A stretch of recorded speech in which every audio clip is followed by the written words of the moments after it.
నమస్తే టీవీ4 తెలుగు న్యూస్ కి స్వాగతం.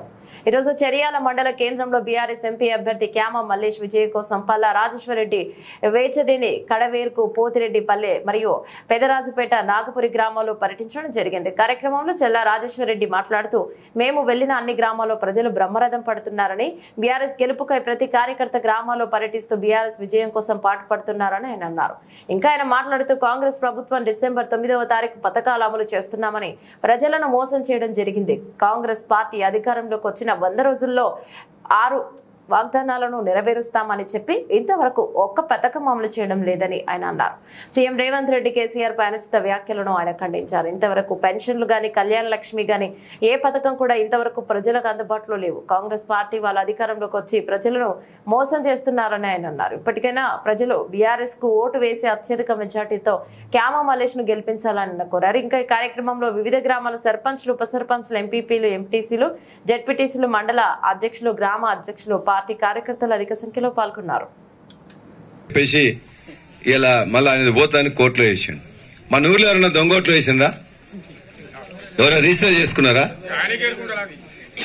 మన ఊర్లో ఓట్లు కొత్త నమోదు ఎట్లయితాయి? మన పిల్లలకు 18 సంవత్సరాల నిండితే వస్తాయి. లేకపోతే మన కొడుకు పెళ్లి అయితే కోడలు బయట నుంచి వస్తుంది కాబట్టి ఆ కోడలు పిల్లకు కూడా వస్తుంది. లేకపోతే మన కొడుకు బయట ఎక్కడన్నా చదువుకుంటా అంటే చదువుకున్న తర్వాత ఆడ ఒకవేళ అంతకుముందు చేసుకోకపోతే వస్తుంది. గింతే కదా కొత్త ఓట్లు వచ్చేది. మరి గింత సోయి లేనోడు ప్రతి ఊరికి పోయి అక్కడ పోయి ఇక్కడ పోయి ఏం మాట్లాడాలో తెలియక పలరాజుడిని తిట్టడానికి ఏమున్నది? ఇక్కడ ఉండడు అన్నాడు, ఇక్కడ ఉంటాండు. ఏదో హాస్పిటల్ అన్నాడు, ఖచ్చితంగా చూపిస్తాండు. ఏదో అసెంబ్లీలో మాట్లాడతా, అసెంబ్లీలో ఆయన ఎప్పుడు ఒక్కరోజు కూడా మాట్లాడలేదు. నేను అసెంబ్లీలో రోజు అవకాశం వచ్చిన వల్ల మైక్ తీసుకుని దంచుతా ఉన్నా. ఇంకెందుకు, ఇంకేమంటానికి ఏమనలేదు. దొంగోటు గెలిచిన దొంగ అప్పుడు పొన్నాల లక్ష్మీ గారు గెలిస్తే అదే మాట 5 ఏళ్ల నుంచి 225 ఓట్లు దొంగోట్లు గెలిచిన. 20,000 ఓట్లు దొంగోట్లు ఉంటాయా? 2 ఓట్లు 3 ఓట్లు 5 ఓట్లతో పడితే ఏదన్నా అరే వాళ్ళు వీళ్ళు అనుకుంటే అనుకోవచ్చు. 20,000 ఓట్లు నేను మెజార్టీ నాకు వచ్చింది 17,000, 18,000, 16,000 వచ్చింది. నా పోస్టల్ ఓట్లు కాకుండా దగ్గర నాకు 27, 17,000 అందులో 18,000 వచ్చింది. గన్ని ఓట్లు దొంగోట్లు ఉంటాయా? కొత్త ఓట్లు వచ్చినాయి 9,000. అంటే సిగ్గు శరం లేకుండా ప్రజలు ఇచ్చిన ఆశీర్వాదాన్ని చేయకుండా ప్రజలు ఓట్లేసిందని చెప్పేసి సోయి లేకుండా మాట్లాడుతున్నారు. కాబట్టి దయచేసి ఎవరేది మాట్లాడినా మీ యొక్క ఆశీర్వాదంతో గెలిచినా ఖచ్చితంగా మీకు చెప్పిన మాటలు బరాబర్ చేస్తా, చేయాలని పని చేస్తా. ఎమ్మెల్యే ఉంటే మాకు తెలియకుండా కొబ్బరికాయ కొట్టిపోతారా? ఏ రూల్ ప్రకారం కొడతారు? పద్ధతి కాదు కదా. ఎవరు సర్పంచ్ ఉన్నా ఏ పార్టీ అయినా కూడా వాళ్ళనే పిలుచుకొని కొట్టాలి కదా. ఇవాళ సర్పంచ్ లేదు, ఎంపీటీసీ లేదు, ఇవాళ మొత్తం కొట్టుకొని పోతుండు. ఇంకో మాట మాట్లాడుతుండు, పలరాజరెడ్డి దొంగోట్లతో గెలిచిండ్రు మొత్తం అందువల్ల అని చెప్పేసి ఇలా మళ్ళీ ఆయన పోతాను కోర్టులో వేసాడు. మన ఊర్లో ఎవరన్నా దొంగోట్లు వేసిండ్రా? ఎవరైనా రిజిస్టర్ చేసుకున్నారా? మన ఊర్లో ఓట్లు కొత్త నమోదు ఎట్లయితాయి? మన పిల్లలకు 18 సంవత్సరాల నిండితే వస్తాయి. లేకపోతే మన కొడుకు పెళ్లి అయితే కోడలు బయట నుంచి వస్తుంది కాబట్టి ఆ కోడలు పిల్లకు కూడా వస్తుంది. లేకపోతే మన కొడుకు బయట ఎక్కడన్నా చదువుకుంటా అంటే చదువుకున్న తర్వాత ఆడ ఒకవేళ అంతకుముందు చేసుకోకపోతే వస్తుంది. గింతే కదా కొత్త ఓట్లు వచ్చేది. మరి గింత సోయి లేనోడు ప్రతి ఊరికి పోయి అక్కడ పోయి ఇక్కడ పోయి ఏం మాట్లాడాలో తెలియక పలరాజుడిని తిట్టడానికి ఏమున్నది? ఇక్కడ ఉండడు అన్నాడు, ఇక్కడ ఉంటాండు. ఏదో హాస్పిటల్ అన్నాడు, ఖచ్చితంగా చూపిస్తాండు.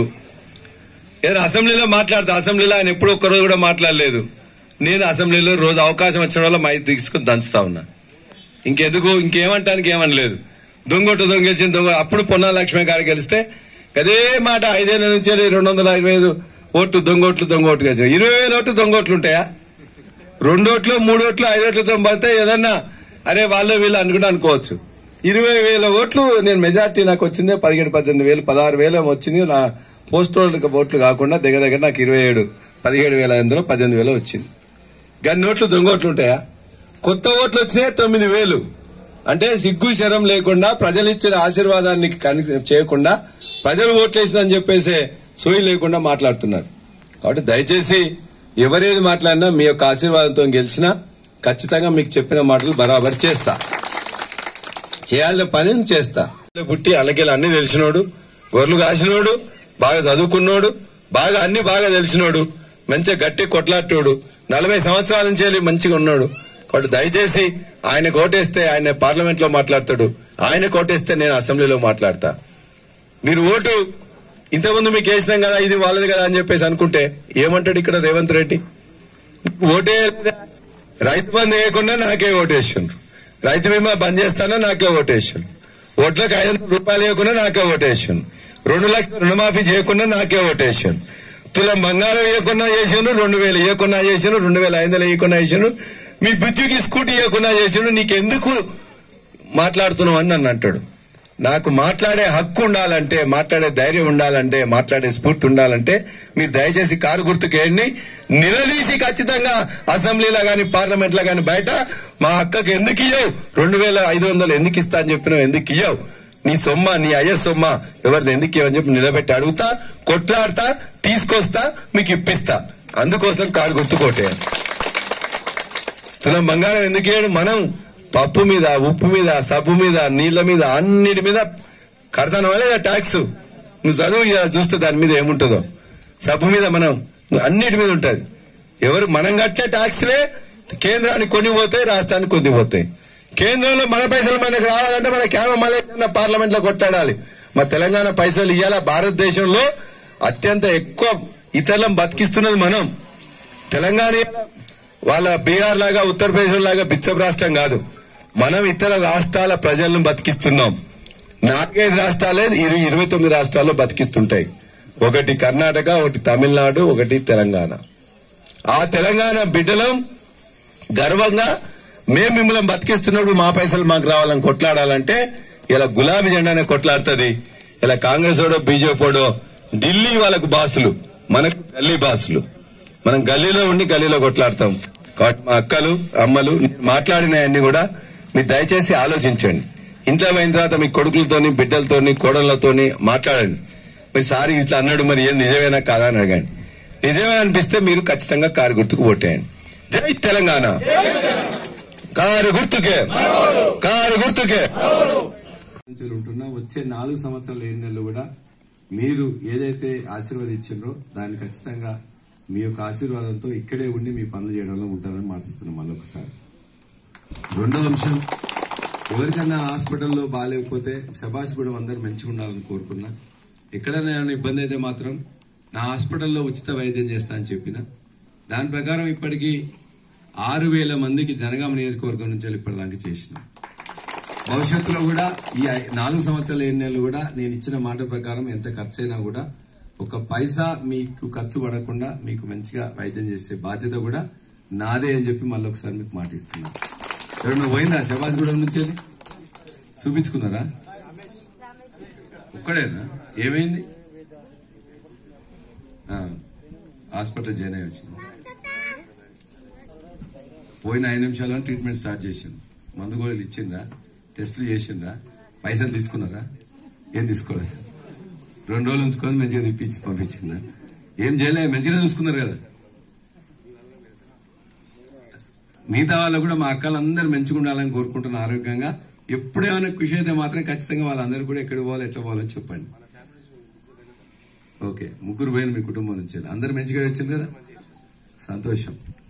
అందరు కూడా మాట చెప్పిన ప్రకారం వాళ్ళు ఎవరో నన్ను అడగలే, నాకు చెప్పలే. ఇవాళ దాకా కూడా నేను ఎందుకు ఎవరు పోయినరు ఏందని చెప్పలే. ఎవరు పోయినా నా శబాష్ కూడా నేను చెప్పి మీ కార్డు చూపిస్తే చాలు, మీకు ఏమని చెప్పి చెప్పిన. చేర్యాల అని చెప్పి చూపిస్తే చాలు, ఏమని చెప్పిన. జనగామ నుంచి వచ్చిందని చెప్తే చాలని సెపరేట్ గా పైన పెట్టిన రోటి పైన ఒకటి సెపరేట్ గా పెట్టి మొత్తం కూడా చూస్తున్నారు. కాబట్టి భవిష్యత్తులో కూడా అంతా అట్లే చేస్తా. కొన్ని పనులున్నాయి శబాష్ కూడా చేయాల్సినవి, కొన్ని రోడ్లు గాని, మోరీలు గాని, కొన్ని కమ్యూనిటీ హాల్స్ గాని, కొన్ని మిగతా కూడా అడిగినారు. చేద్దామంటే ప్రభుత్వం మారిపోయింది, అందువల్ల అని చెప్పేసి కొట్లాడడం. ఇప్పుడే కొద్దిగా 10 కోట్ల రూపాయలు చర్యలకు తీసుకొచ్చిన, 25 కోట్లు జనగామకి తీసుకొచ్చిన. అంతకుముందు లెటర్ పెట్టినా వచ్చినాయి, మొన్న కూడా 10 కోట్లు వచ్చినాయి. కానీ వాళ్ళు వీళ్ళు వచ్చి అలా సర్పంచ్ మనోళ్ళు ఉంటారు, ఎంపీటీసీ మనోళ్ళు ఉంటారు, ఎంపీపీ జెడ్పీటీసీ అందరు మనోళ్ళే ఉంటారు, నేను ఎమ్మెల్యే ఉంటా. వాళ్ళు వచ్చి కొబ్బరికాయలు కొట్టిపోతున్నట్టు చీకట్లో. చీకటి పూటనే ఎప్పుడో ఎవరు తెలియకుండా మీరందరూ ఈ పనుల మీద పోతే అప్పుడు ఎవరు రాకుండా చూసి ఓడిపోయిన ఎమ్మెల్యే అభ్యర్థి, కాంగ్రెస్ పార్టీ అభ్యర్థి మొత్తం కొట్టిపోతున్నట్టు కొబ్బరికాయలు. సిగ్గుండాలి కదా. గెలిపించిన సర్పంచ్ వేరు, ఎంపీటీసీ వేరు, ఎంపీపీ వేరు, జెడ్పీటీసీ వేరు. వీళ్ళందరూ ఉండగా వీళ్ళందరికీ సంబంధం లేకుండా అభివృద్ధి పనులు వాళ్ళు కొబ్బరికాయ కొట్టుకొని పోతారా? ఏమైనా బస్సుని మీ అందరు కలిసి, మనందరం కలిసి శబాష్ గూడెం వాళ్ళు కూడా ట్యాక్స్ కడతాండ్రు. మన ఉప్పు మీద, పప్పు మీద, బ్రష్ మీద, పేస్ట్ మీద, నూనె మీద, సబ్బు మీద, అన్నిటి మీద మనం ట్యాక్స్ కడతాం. ఆ ట్యాక్స్ రాష్ట్రానికి కొద్దిగా పోతుంది, కేంద్రానికి కొద్దిగా పోతుంది. ఆ కేంద్రం నుంచి అడగాలంటే మన పార్లమెంట్ సభ్యులు ఉండాలి. ఈ రాష్ట్రం నుంచి అడగాలి.